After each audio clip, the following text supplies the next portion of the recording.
Myself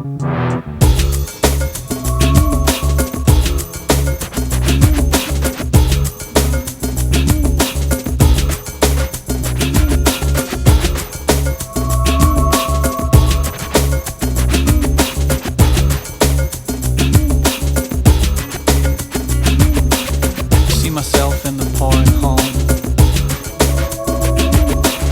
See the light come over, no. I see myself in the pouring rain. And now, my dear friends, ladies and gentlemen, I would like to invite all of you to witness the oath-taking of Senator Alan Peter Cayetano. Gintumara ang seremonya kalinyahan paglingkod ha katungdanan han utro nga napili nga Senador Alan Peter Cayetano ha University of the Visayas Main Campus sa Cebu City han ika-24 Hunyo, Lunes nga adlaw. I, Alan Peter S. Cayetano, having been elected to the position of Senator, Republic of the Philippines, do hereby solemnly swear that I will well and faithfully discharge to the best of my ability the duties of my present position of the Republic of the Philippines, and that I impose this obligation upon myself voluntarily without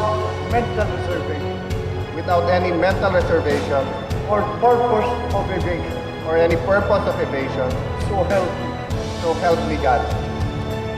Isang masigabong palakpakan para sa ating pinakamamahal na Senator Alan Peter Cayetano at Mayor Lani Cayetano. Gintambungan ini nga mahinungdanon nga okasyon han turutilain nga mga bisita nga opisyales tikang habugos nga Pilipinas. Kaupod ang First Lady Councilor Cristina Romualdez han syudad han Tacloban. Mayor and I actually are so honored to be invited as one of the guests na oath-taking, to witness the oath-taking of Senator Alan Peter Cayetano. And maaram ko na ginawa niya dinhi Cebu, kay number 1 hiya dinhi Cebu City.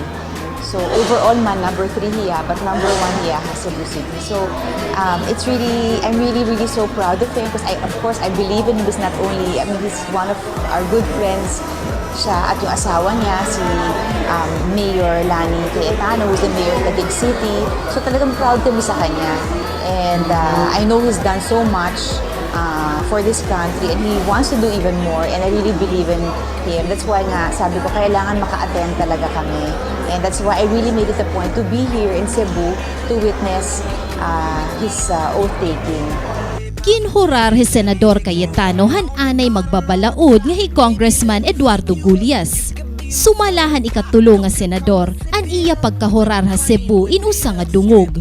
Manunumduman nga han naglabay nga eleksyon in nanguna ha Cebu hi Senador Cayetano hatalaan nga 975,000 nga putos. Ug dakwan karigsingon ha iya pagdaog han suporta nga tikang ha Visayas. People forget politicians.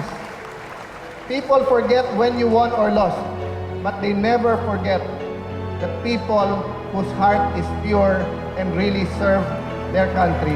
And Tito Ed, that's why the honor of taking the oath here in UV, here in Cebu, and before you is all mine and not yours. Thank you very much, Tito Ed, for that. Ang mga syudad gawasan Luzon insugad gihapon ka importante han Manila usa ini han gindidigunan ni Senador Cayetano.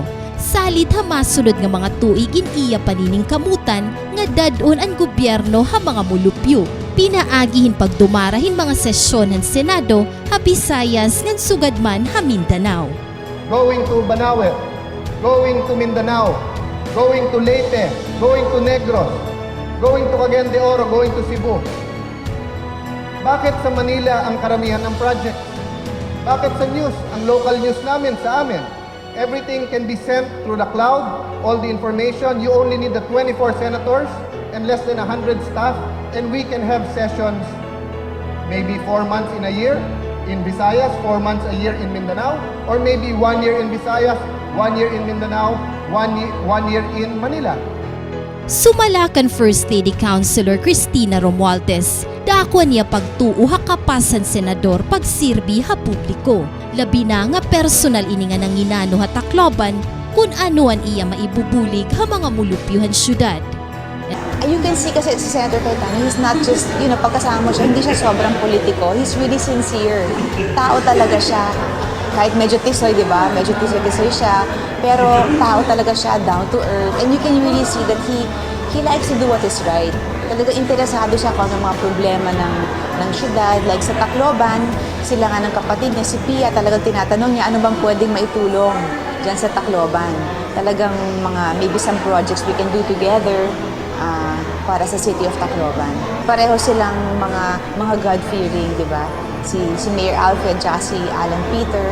Talagang, at saka gusto talaga nilang umunlad. Like si Mayor for the city, siguro si Alan Peter, since Senator siya for the nation. So parang I see that they have the same mindset in a way na parang gusto talaga nilang umunlad ang syudad at ang bansa. And of course, when it comes to like corruption, to prevent, to stop, kung ano may mga corruption man dyan, di ba, talagang hindi sila natatakot na kahit may mabangga sila kung sino man, pero basta lang maging maayos ang pagtakbo ng syudad for the betterment, di ba, for good governance, if I just put it that way as a whole.